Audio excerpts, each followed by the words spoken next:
شعارنا نعاهد الله على الصدق والإخلاص واليقين وطلب رضا الله في العمل بين عباده بالتوكل عليه. بسم الله الرحمن الرحيم. بسم الله ولا حول ولا قوة إلا بالله العلي العظيم. الله أكبر. الملائكة قال أنبئوني بأسماء هؤلاء إن كنتم صادقين.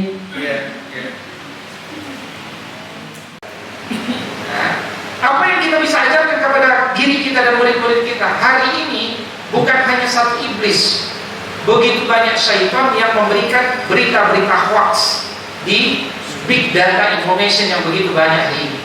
Kalau kita nggak punya worldview yang cukup, terlalu mudah bagi kita untuk ikut kanan kiri dan seterusnya.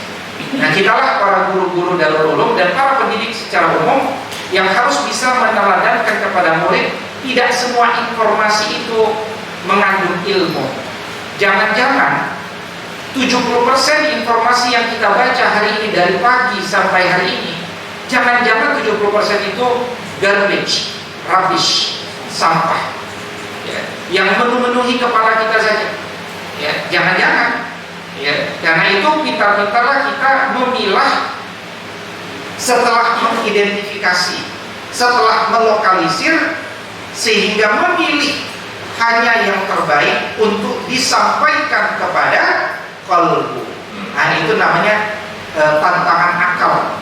Akal itu betul-betul bekerja cerdas, bisa menyampaikan informasi yang benar kepada qalbu untuk dihayati lebih lanjut. Nah, itu dunia pendidikan. Ya. Baik, berikutnya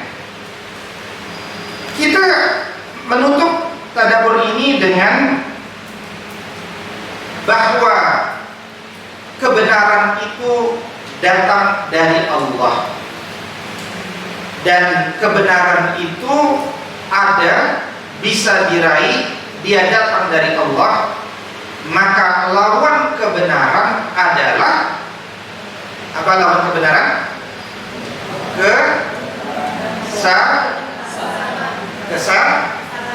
Kesalahan. Salah. Lawan kebenaran adalah kebatilan. Wala talbisul haqqa bil batil. Jangan dicampur antara kebenaran dengan kebatilan. Apalagi lawan kebenaran selain kebatilan?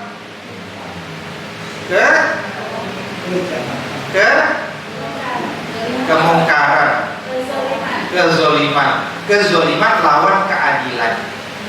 Ya, kemungkaran lawan kemakrufan. Sekarang kebenaran lawannya kebatilan. Selain kebatilan lawannya apa? Kejahatan. Jahat lawannya kebaikan, ya. Penyimpangan. Benar penyimpangan, tapi cari bahasa aslinya. Lawan kebenaran berarti di jalan lurus, maka lawannya penyimpangan, kesesatan. Dalilnya apa? Apa? Ada yang tahu dalilnya? Yang tahu dapat 50.000. Tapi dihitung sampai 10. 1, 2, 3, 4, 5, 6, 7, 8, 9, 10. Ya, nanti akan ada lagi kesempatan berikutnya. Jadi jawabannya adalah tadi dikasih kata kuncinya Pak Ustaz Awam. Famada ba'dal haqqi illa dhalal. Apalagi sesudah kebenaran kecuali penyimpangan, kesesatan yang banyak. Ya, maka murid-murid kita di Darul Ulum harus mengenali kebenaran. Berarti guru-gurunya enggak boleh ragu dengan kebenaran.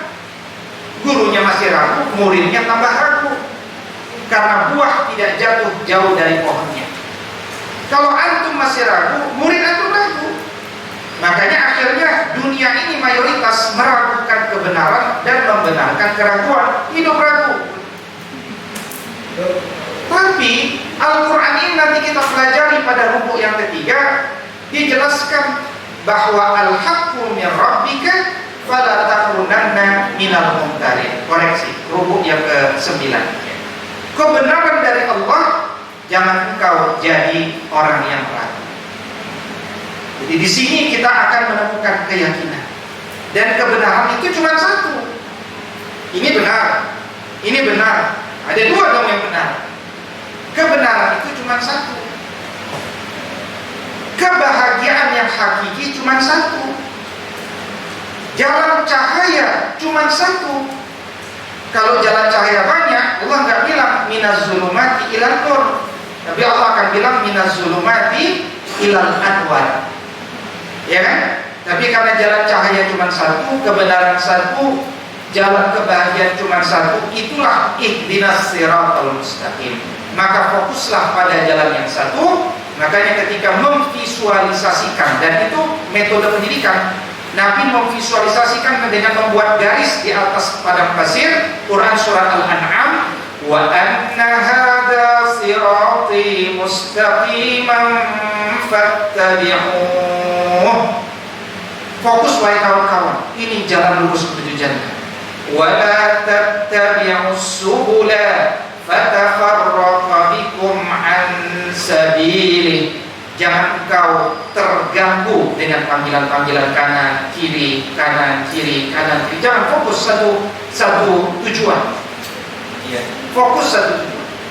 Ya, kadang-kadang ada yang ngajak ngopi, ada yang membisiki, ada yang berbicara dari balik kamar, ada yang semua membuat kita terganggu.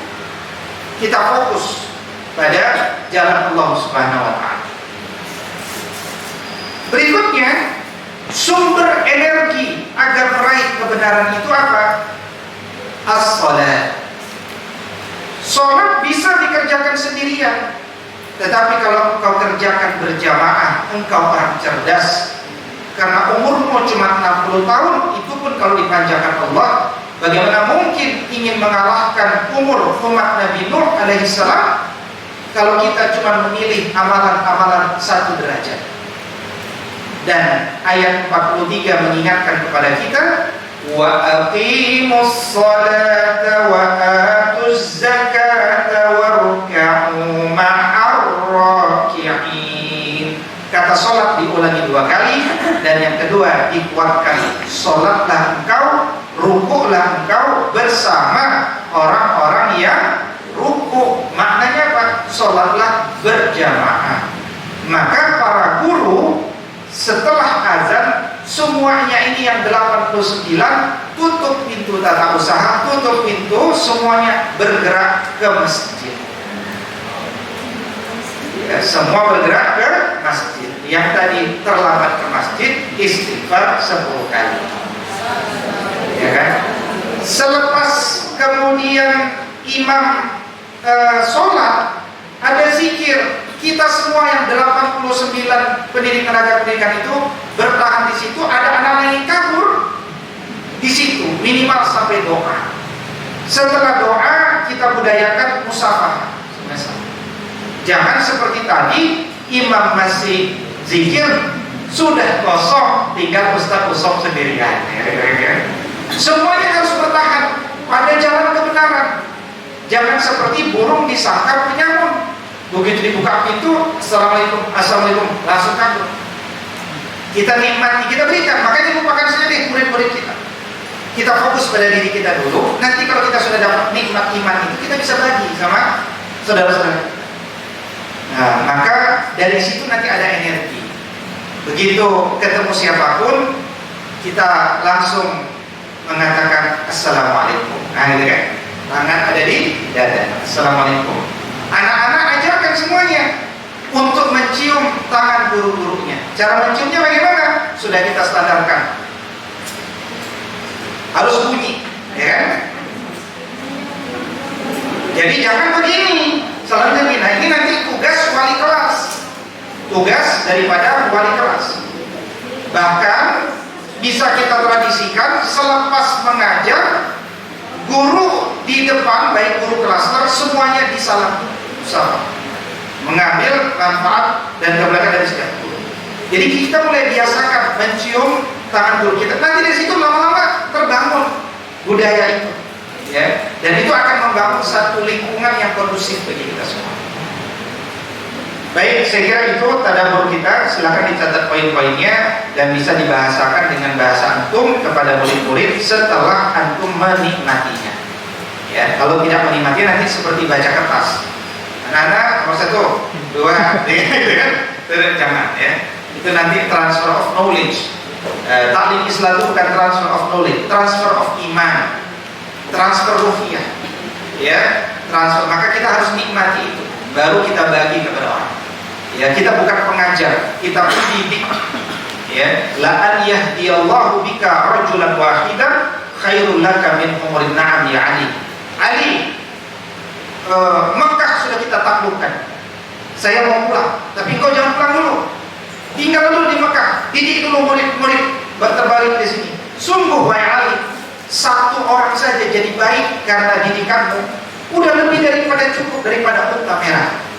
Apalagi kalau satu wali kelas dikasih 18 sampai 35 orang. Satu muslim dikasih 15 sampai 18 orang. Itu hadiah luar biasa bagi Allah, bagi aku. Dikasih murid 18 orang untuk dididik. Nanti mengalir jariah buat antum. Makanya jadiin anak soleh. Dan mendidik itu kan nggak mudah. Kita udah ciptakan berbagai sistem, belum tentu jadi anak baik. Tapi itulah upaya-upaya kita di dunia pendidikan. Baik, berikutnya kita masuk pada madah, ya, materi, yaitu terkait tentang materi pada hari ini. Jadi di Persatuan Umat Islam itu ada beberapa panduan, ya. PDF-nya saya sudah share ke sebagian antum. Yang pertama adalah ini, ya, panduan kaderisasi Persatuan Umat Islam. Nah, inti-intinya ada semua di sini, ya. Inti-intinya ada semua di sini. Dan materi pada kesempatan kali ini, kalau materi yang kemarin itu membangun karakter dalam mengimani rukun iman yang 6. Materi hari ini adalah bagaimana kita mulai punya sensitivitas untuk menghindari dosa besar. Ini nanti ada ADART Renstra PUI. Kalau antum di masyarakat mengelola majelis taklim, dan saya sangat merindukan guru-guru Darul Ulum itu punya majelis taklim di kampung-kampung semuanya, ya kan? Nah, nanti ini ada standar majelis taklim terpadu yang sudah dipakai oleh wanita PUI, ya kan? Kemudian manhaj dakwah kita bukan salafi, bukan tahriri, Hizbut Tahrir, tapi wasatiyah. Nah, ini ringkasan dari karya-karya wasatiyah para guru-guru kita. Nah, ini ringkasannya ada di sini. Nah, ini semuanya PDF-nya ada, dan itu sudah mulai dibaca-baca oleh guru-guru Persatuan Umat Islam.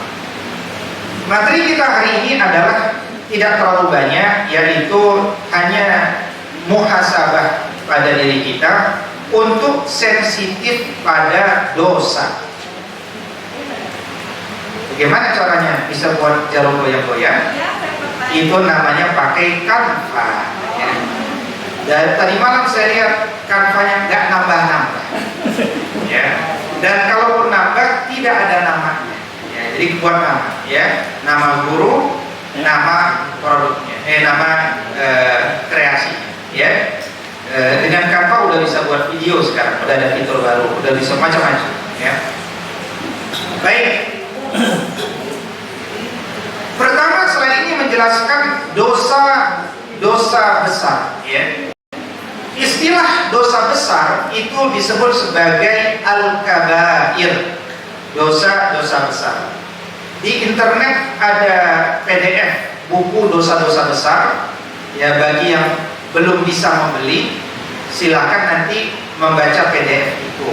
Ya, ada yang men-share. Nah, itu silakan dibaca.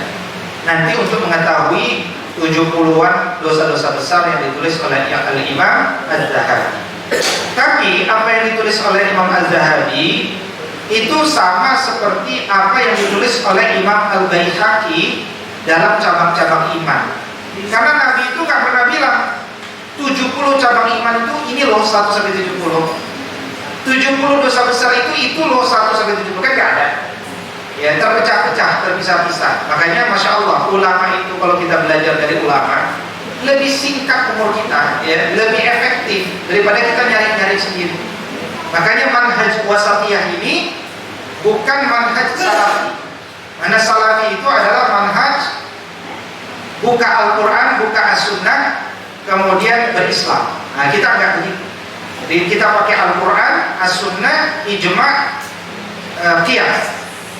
Ya, maka aqwalul ulama itu perlu dirujuk supaya apa? Supaya antum nggak salah jalan atau salah paham atau salah pikir. Ya. Nah, Allah mengatakan di dalam Quran surat An-Nisa ayat 31, in tajtanibu kaba'ira ma tunhauna anhu nukaffir ankum sayyi'atikum wa nudkhilkum mudkhalan karima. Jika engkau menjauhi dosa-dosa besar di antara dosa-dosa yang dilarang engkau mengerjakannya, ya, engkau menjauhi dosa besar saja, Masya Allah. Engkau menjauhi dosa besar saja, baru menjauhi. Itulah kasih sayang Allah. Nukaffir ankum sayyi'atikum, akan kami hapus kesalahan-kesalahan. Wa nudkhilukum mudkhalan karima, kami masukkan engkau ke tempat yang mulia. Baru mencegah diri dari dosa besar, belum melakukan ketaatan ini. Ya, jadi kita menjaga diri kita dari kemaksiatan saja itu sudah luar biasa. Ya.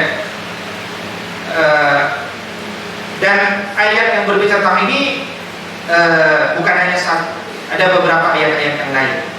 Misalkan nanti Quran surat An-Najm, ya, surat An-Najm ayat ke-32, ya, itu juga berbicara tentang itu, yakni alladzina yajtanibu al-kaba'ir. Berikutnya, dari dosa-dosa besar yang ada, di antaranya ada 7 dosa paling besar. Ya, kalau disebut 7 dosa paling besar bukan berarti yang lain tidak paling besar juga. Nah, ini tergantung konteks, ya, pada saat Nabi SAW menyampaikan teks ini. Apa yang disebut al-mubiqat, 7 dosa yang membinasakan itu? Qalu ya Rasulullah wa ma hunna? Apa dia? 1, ya, asyirku billah, ya, yaitu syirik kepada Allah. Guru Darul Ulum jangan ada yang percaya dengan tatayur. Ya, apa itu tatayur? Sial. Dia, ya, sial. Sejarah dari burung dulu, tayur. Kok ada burung hitam? Ya kan? Ada tetangga saya, ya, dia di Bandung, ya kan? Anaknya mau wisuda di ITB. Ya, maka dia ke Bandung untuk urus-urus kosannya supaya beres. Pada Allah sakit. Menginaplah di Koromius lantai 2 hari Jumat, wisudanya hari Sabtu, ya kan?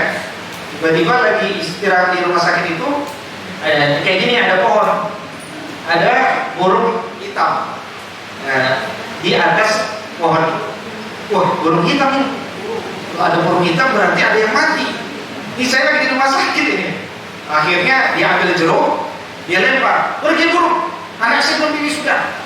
Ya. Dia bilang kepada saya, Ustaz, kemarin sudah begitu, gak apa-apa ya. Ya, antum sudah melakukan menganggap sial sesuatu. Jadi tidak ada hari sial. Antum mau nikah hari apa? Silakan. Ya, wah ini namanya ini. Kayaknya hari yang tepat hari Rabu. Nggak tepat. Hari Rabu itu semua orang kerja. Ya kan? Nggak ada yang datang. Yang tepat itu ya sekarang hari Sabtu, hari Ahad. Ya. Itu yang tepat, bukan hari Minggu, ya kan? Hari Ahad. Minggu itu Domingo. Minggu. Ya, Portugis. Kalau antum mau dijajah sama Portugis, tetap aja bilang hari Minggu. Jadi, kalau kita adalah Muslim, hari Ahad, hari pertama. Yang kedua, jangan percaya garis tangan. Wah, ini garis tangan nih. Ini kayaknya boros. Ini kayaknya suka menabung. Ya kan? Jangan. Gak ada urusan. Ya. Berikutnya, dulu saya pernah ada yang bilang, ketika punya anak pertama, ya, nanti istrimu kalau habis mandi jangan dibelit anduk itu ke leher. Kenapa? Nanti anaknya menyilik. Nah, percaya nggak percaya loh? Percaya nggak percaya? Yang mana? Percaya nggak percaya? Nah, gitu ya. Itu harus jelas. Yang benar yang mana? Percaya apa nggak percaya? Pokoknya percaya nggak percaya. Nah, itu namanya itu kancing ya kan? Yang mana? Enggak. Kita jelas, clear. Ad-dinu yusrun. Islam ini mudah. Jangan dipersulit. Kenapa sih cari konsep-konsep yang rumit-rumit? Mudah-mudah. Ya, yasiru wa la tu'assiru. Mudahin anak-anak kita. Jangan belajar agama ini kok kesannya berat ya. Isinya perang melulu ya. Jangan. Ajarkan Islam itu mudah. Ya. Nah, tentu secara teori saya dan istri udah pastilah nggak percaya. Tapi namanya manusia kan pasti ada, ya kan? Apalagi anak pertama, kecuali anak keempat, udah gak diperhatiin ya. Kalau anak pertama itu kan keberhasilan pertama kan kos ya. Jadi kalau udah dapat anak pertama itu keberhasilan pertama, jangan sampai macam-macam nih, kira-kira begitu. Tapi justru itulah tantangan. Akhirnya saya bersepakat sama istri, ya kita nggak percaya, anak istri juga percaya, tapi kita gugurkan dengan cara amal. Maka selepas mandi kita justru lihatkan, ya, Ustaz nanti apa istilahnya? Jangan menantang Ustaz. Nantang siapa? Harus jelas kita nantang siapa. Kan nggak ada yang ditantang, nggak jelas. Maka kita lilitkan. Alhamdulillah nggak kelilit kok Pak Fajri, ya kan? Nggak kelilit. Kalau kelilit pun nggak apa, Allah muji kita gitu. Tapi sebagai orang yang bergerak di dunia pendidikan, kok masih bisa percaya yang nggak ada kata sambungnya? Kemana ini sambung? Nah, itu namanya ya meyakini bahwa kebaikan dan keburukan menurut kita datang hanya dari Allah Subhanahu Wa Taala. Kalau Allah katakan itu buruk, ya kita ikuti. Kalau Allah katakan itu baik, kita ikuti. Mudah, ya. Dan contoh-contoh yang lain, ya kan? Ustazah lahir bulan apa? Oh, saya April. April Taurus dong. Iya Taurus. Pantesan badannya kurus. Gak ada hubungannya, ya. Jadi jangan dikembangkan pelajaran-pelajaran seperti itu, ya. Nah, berikutnya yang kedua, wasihru, sihir. Sihir itu adalah membuat halusinasi mata orang. Termasuk mata Nabi Musa alaihissalam dihalusinasi dengan tongkat itu, ya, disihir. Ya, maka kemudian hendaknya kita jangan melakukan sihir. Yang ketiga, waqatlun nafs allati haramallahu illa bil haqqi. Jangan bunuh orang kecuali yang memang layak dibunuh dan tempatnya benar. Boleh nggak? Di mana tempat yang benar kita membunuh orang? Di mana? Di mana? Di medan perang. Ya kan? Medan perang masa nggak bunuh orang? Nggak bunuh orang, jadi bunuh kita. Medan perang. Jadi di medan perang itu kita bunuh orang. Ya, kecuali orang itu udah begini. Ampun, asyhadu an la ilaha illallah wa asyhadu anna muhammadar rasulullah. Jangan dibunuh. Nabi marah kalau orang sudah bersalah dibunuh, orang sudah nyerah dibunuh. Laki-laki atau perempuan, anak-anak jangan dibunuh. Tapi yang namanya perang, membunuh halal, benar. Itulah pelajaran jihad yang tidak boleh hilang di Kementerian Agama. Begitu hilang, umat Islam ini nanti seperti harimau, tak punya taring lagi. Mau gigit pun yang gak ada lagi gigit. Tapi di luar medan perang tidak boleh membunuh manusia. Non muslim pun tak boleh dibunuh. Yang nyuri kenceleng masjid pusaka nggak boleh dibakar hidup-hidup pakai bara. Kalau ada yang bakar, katakan 10 orang, termasuk yang memvideokan sambil bilang bakar, bakar, bakar, sama dia juga membunuh itu. Ya, makanya tidak boleh. Kenapa engkau mencuri kenceleng? Istri saya pengen melahirkan, nggak punya uang, masya Allah. Justru uang kenceleng kita kasih. Udah. Ya. Kita yang berdosa. Kok ada orang mau melahirkan nggak punya uang? Nah jadi jangan sampai kita membunuh orang. Makanya kalau kita sedang marah di jalan, ya sudah, gak usah dilanjutkan. Ujung-ujung bertengkar di jalan, ngapain ujung-ujungnya? Bunuh orang kan? Ujung-ujungnya bertengkar sama istri, bisa jadi bunuh orang juga. Jadi Sayyidina Umar itu kalau di medan perang bunuh orang kan? Saking beraninya dia, nggak ada yang berani dengan Umar. Orang lain dihijrah sembunyi-sembunyi. Umar hijrah malah kampanye. Kan gitu ya? Siapa yang mau istrinya jadi janda, silakan ganggu hijrah saya. Besok saya jam sekian dari balik bukit. Nggak ada yang ganggu. Artinya semua orang takut sama Umar. Jin pun takut. Umar lewat sini, jin minggir. Cuma satu makhluk di dunia yang berani sama Umar. Siapa? Istri. Ya kan? Istrinya. Tapi Umar tahu ini laki-laki jantan. Ya, istri itu bukan lawan perang. Dia sudah mewakafkan umurnya untuk membersamaimu dari kondisi sulit dan sampai kondisi mapan. Betul tidak? Makanya para suami, para hamba nanti pulang ke rumah, kan Allah bilang, wa min ayatihi an khalaqa lakum min anfusikum azwajan litaskunu ilaiha, supaya para hamba sakinah. Kalau para rahmat ngajar sambil marah-marah, nah itu Bu Imas harus sensitif. Kenapa? Jangan-jangan ada masalah di rumah tangga. Kejadian loh banyak guru-guru marah-marah. Kenapa? Karena di rumah tangga itu masalah. Betul? Makanya rawat kesakinahan. Istri itu adalah ayat Allah. Melihat istri, kita bisa melihat kebesaran Allah. Makanya panggillah istri kita nanti kalau pulang, wahai ayat-ayat Allah. Ayatnya satu aja, wahai ayat Allah. Karena pernikahan yang para lakukan itu adalah cara Allah untuk meningkatkan derajat wanita. Ya, makanya Al-Quran, makanya Islam itu tidak pernah bicara emansipasi wanita. Tidak perlu, karena sejak awal wanita sudah ditinggikan ya derajat. Baik, kita bukan sedang bicara keluarga, kita sedang bicara 7 dosa paling besar. Berikutnya wa'aklur riba. Ya, mana Pak Ferry mana? Pak Ferry mana? Nah, Pak Ferry katanya hijrah dari riba, masuk Darul Ulum. Alhamdulillah.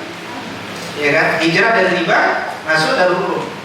Bu Iman hitung-hitung nggak riba ya, akuntansi ya, hitung-hitung akuntansi. Meskipun akuntansi itu bisa buat 3 jurusan Bu Iman. Bu Iman. Akuntansi buat pajak, akuntansi buat siapa lagi? Buat investor, akuntansi buat yang sebenarnya, kan gitu kan? Bisa 3 versi. Makanya ada akuntansi syariah. Makanya ibu-ibu yang ngajarin akuntansi di Darul Ulum, ajarkan akuntansi syariah. Ekonominya ekonomi syariah, ilmu sosial Islami, dan seterusnya. Wa aklu malil yatim, memakan harta anak yatim. Boleh nggak makan harta anak yatim? Al-Quran nanti bicara di Quran Surah Al-Baqarah juga boleh. Yang nggak boleh dalam konteks makan anak yatim itu adalah makan anak yatim untuk memperkaya diri.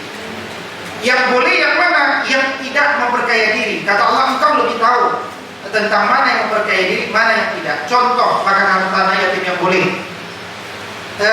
Kita memelihara anak yatim, dia punya uang, kita nggak punya uang, kita jaga kita jaga dia, kita rawat. Dia perlu makan, maka kita nggak punya uang, dia punya uang, katakan 100.000. Nah, coba ambil 10.000, biar Ustaz belikan nasi goreng, misalkan gitu. Makan, beli nasi goreng. dia makannya cuma setengah lagi nggak kemakan. Nah ini siapa yang makan? Jangan dibuang, ya kan? Sengketa nanti. Akhirnya boleh dimakan. Jadi artinya batasnya itu adalah batas kita memperkaya diri atau tidak. Karena kalau kita, dan itu orang Yahudi dulu begitu, orang Yahudi itu begitu saklek, ini nggak boleh, ini nggak boleh. Nah akibatnya sulit nanti dalam mengolah, ya. Nah ini terkait tentang harta anak yatim, artinya jangan memakan harta anak yatim. Garis besarnya, jangan memperkaya diri dengan harta anak yatim. Jangan berniat memperkaya diri dengan membuka rumah yatim. Berikutnya, ya, yakni lari dari medan perang. Boleh nggak lari dari medan perang? Hadis ini bilang nggak boleh. Tapi dalam ayat dalam Quran surat Al-Anfal boleh. Kalau illa mutaharrifan liqitalin aw mutahayyizan ila fi'ah. Kalau kita lari dari medan perang untuk tujuan membuat strategi yang memang lebih realistis, boleh. Lari yang nggak boleh, lari ketakutan. Lari bukan karena strategi, namanya lari karena menyelamatkan diri, nggak boleh. Makanya ketika 313 orang ketemu musuh 1000 orang, jangan lari, ya kan?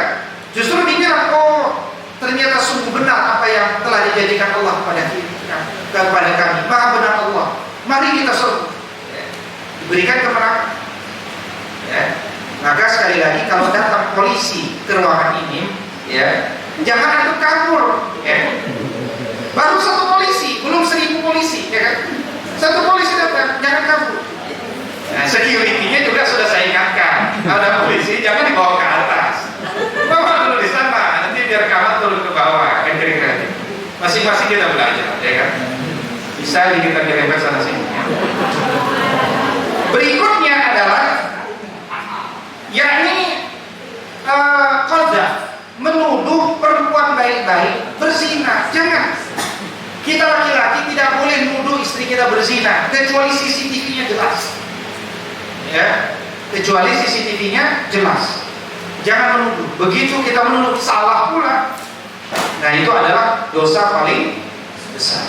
7 dosa yang paling membinasakan.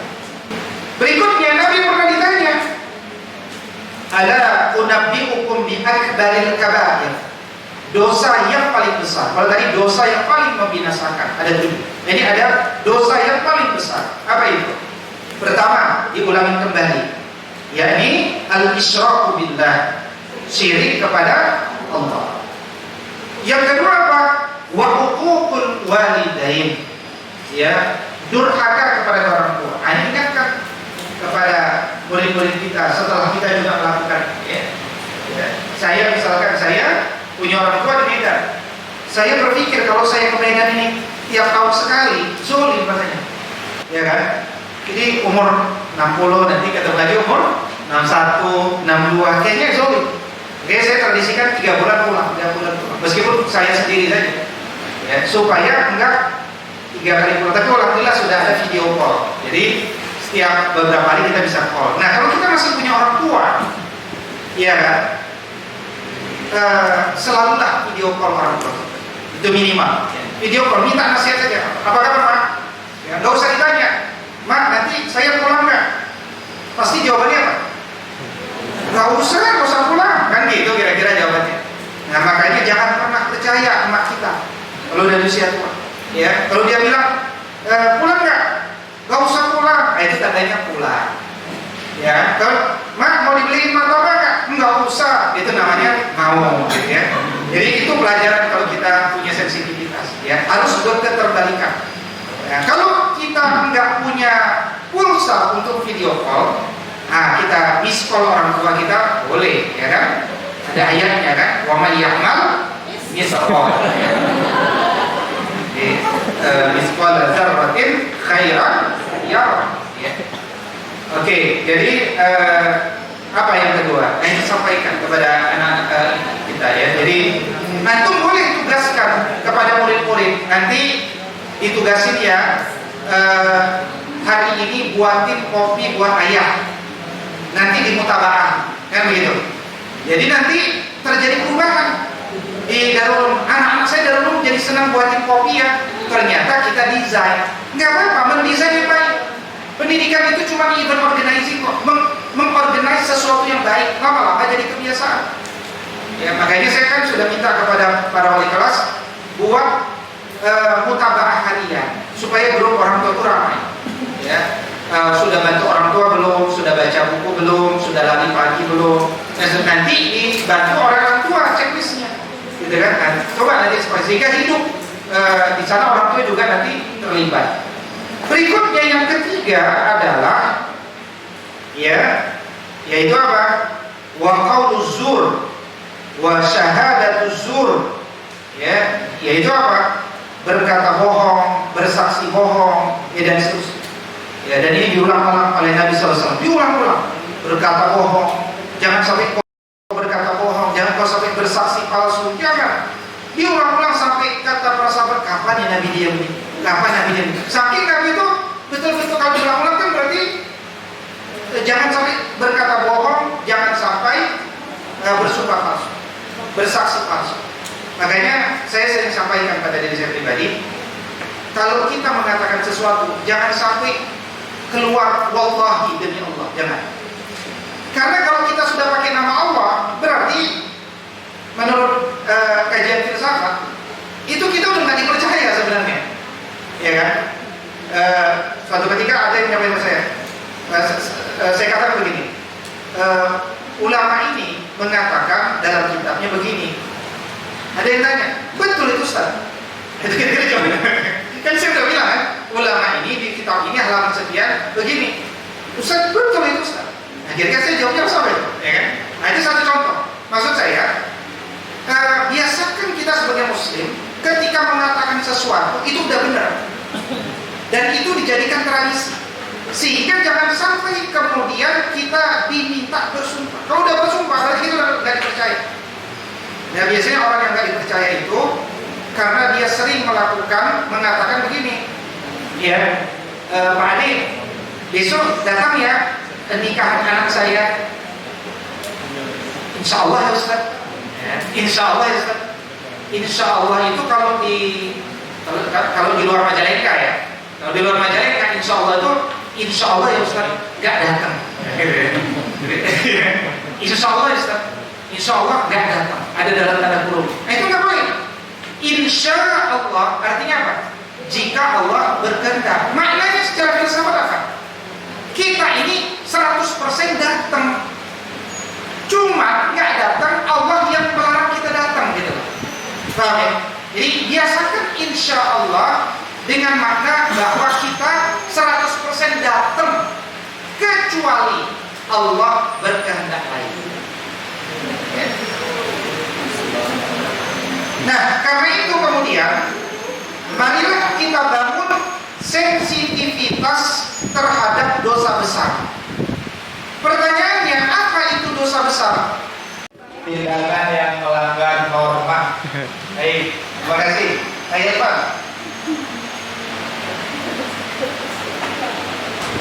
Nyawa jahat. Dan saya itu segala sesuatu yang berakibat buruk. Ya, baik. Yang ketiga berarti apa? Bolina, ya kan? Di belakang Bolina itu siapa yang katakan? Hah? Bolina, Bolina dulu kan? Bunia ya. Bolina dulu, Bolina.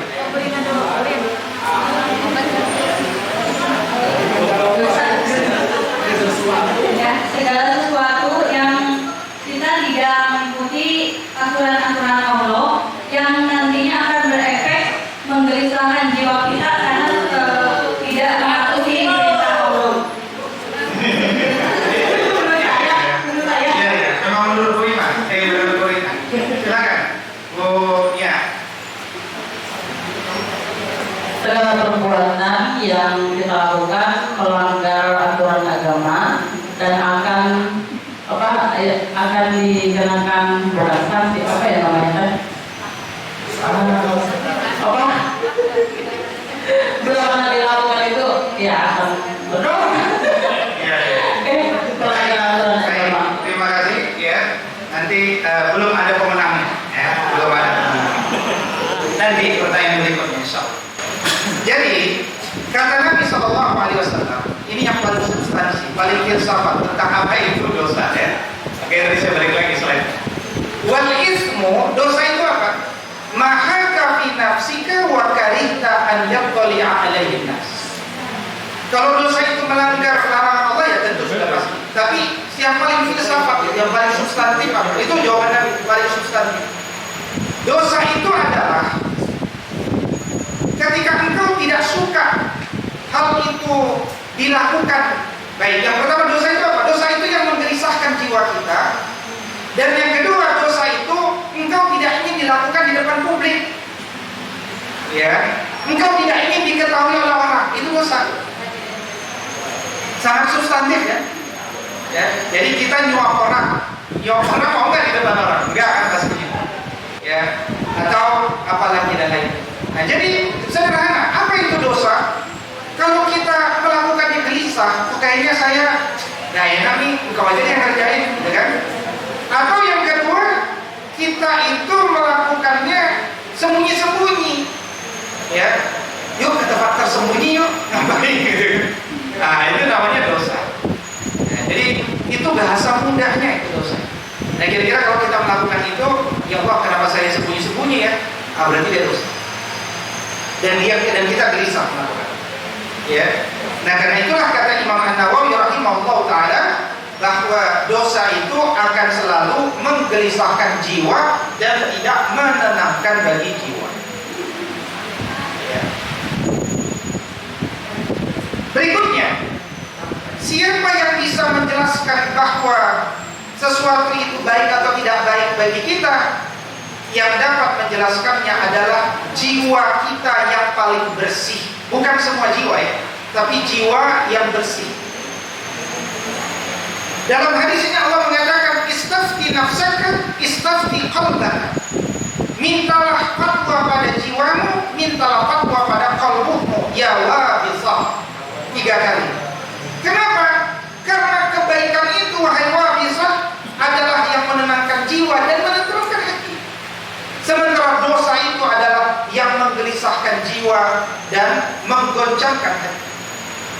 Ya. Inilah kenapa Ibn Rajab Al-Hanbali mengatakan dalam Jami'ul Ulum wal Hikam bahwa hendaklah kita merujuk ya pada hati kita pada sesuatu, merujuk pada hadis wabisa ini. Kalau kita ragu merujuk pada hati kita. Tapi saya tambahkan di sini adalah hati yang bersih, hati yang sehat, qalbun salim, bukan qalbun marid. Nah, kalau qalbun marid, kejadian ini ada artis ya kan di dunia antah berantah, dia pakai jilbab. Suatu ketika dia hilang 2 minggu, ya kan? Setelah itu dia konferensi pers, dia panggil wartawan, ya kan? Para sahabat media semua, 2 minggu ini saya hilang. Saya berdua-doa dengan Allah. Saya bertanya kepada Tuhan, apa yang terbaik untuk saya? Dan ternyata Tuhan memberikan jawabannya. Hari ini saya buka jilbab. Pertanyaannya, kalau saya ketemu dengan dia, Tuhan yang mana yang dia tanya? Ini harus jelas. Nah, karena itulah kemudian qalbu itu harus bersih. Bagaimana cara membersihkan qalbu? Dengan riyadhah. Riyadhahnya apa? Zikrullah. Allah katakan, وَالَّذِينَ آمَنُوا وَتَطْمَئِنُّ قُلُوبُهُمْ بِذِكْرِ اللَّهِ أَلَا بِذِكْرِ اللَّهِ تَطْمَئِنُّ الْقُلُوبُ. Orang-orang beriman hatinya akan tenang karena zikir kepada Allah. Ingatlah, hanya dengan zikir kepada Allah hatimu akan tenang. Karena itu pukul 6.30 guru-guru sudah bersiap-siap di Masjid Pusaka untuk berzikir supaya guru-guru tenang, energi ketenangan terbawa kepada murid-murid.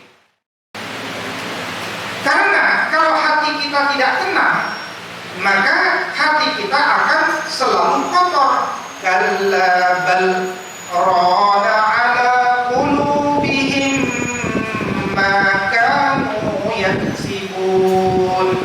Sebenarnya apa yang selalu mereka usahakan itu selalu menutupi hati mereka. Kita tutup bersama-sama ya, atau terkait tentang ayat ini misalkan. Kata Ibnu Qayyim al-Jauziyah, jika hati terus tertutupi dengan maksiat, maka sungguh sulit kita akan mendapatkan petunjuk dan kebaikan. Ya, karena itu kalau hati sudah semakin gelap, maka amat sulit kita nanti akan menemukan kebenaran. Karena itu marilah kita bersama-sama berdoa kepada Allah dengan dua doa. Satu doa ada di sini, satu doa nanti saya ambil. Kita baca bersama-sama, saya baca, antum ulangi. Bismillahirrahmanirrahim. Bismillahirrahmanirrahim. Allahumma inna nas'aluka fi'lal khairat wa tarkal munkara.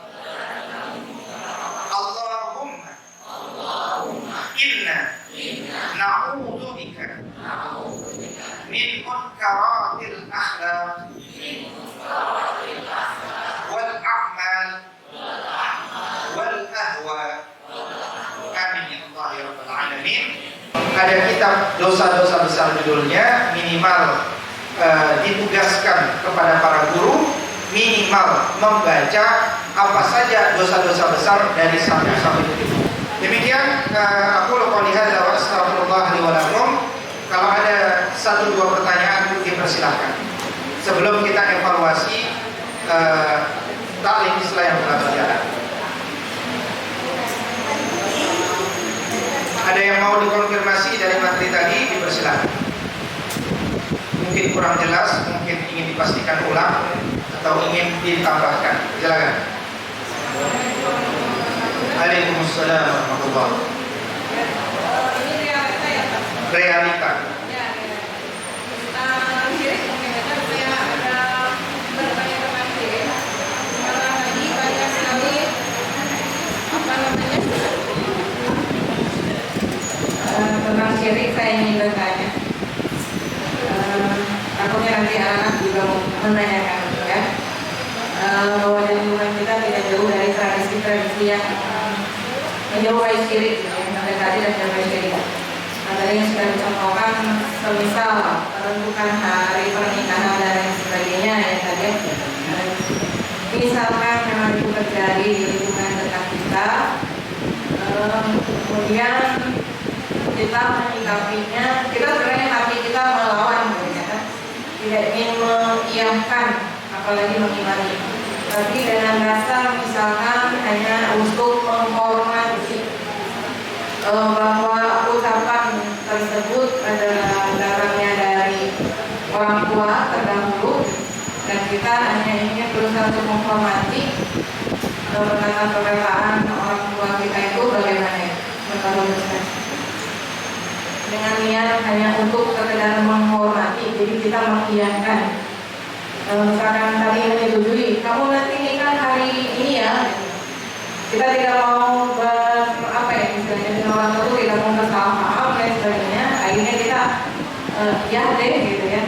Bagaimana kita menikah? Baik, ini pertanyaan bagi yang mau menikah ya. Atau ini contoh? Iya, contoh. Misalkan Pak Kos nanti mau menikah. Iya.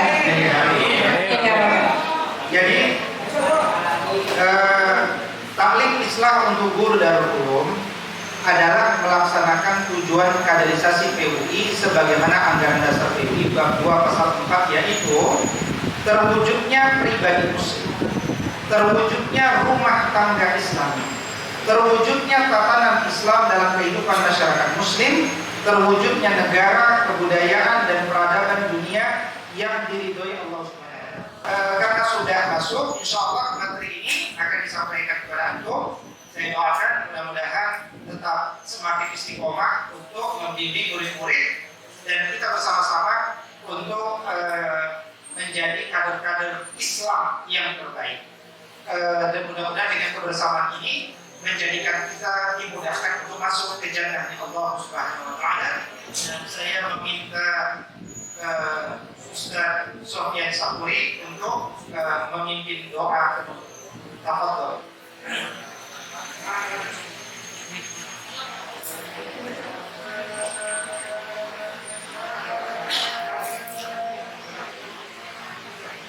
Mari kita sebelum berdoa istighfar kepada Allah. Astaghfirullahaladzim, astaghfirullahaladzim, astaghfirullahaladzim. Alladzi la ilaha illa huwal hayyul qayyum wa atubu ilaih. Allahumma shalli wa sallim ala sayyidina wa habibina wa syafi'ina wa karimina wa nabiyina maulana Muhammad. وسلم رضي الله تعالى عن الصحابة رسول الله أجمعين. حمدا داعما وحمدا شاكرين حمدا يرفع على يا ربنا لك الحمد كما ينبغي في جلال وجهك ونعم سلطانك. اللهم اغفر لنا ذنوبنا وكفر عنا سيئاتنا وتوفنا مع الأبرار.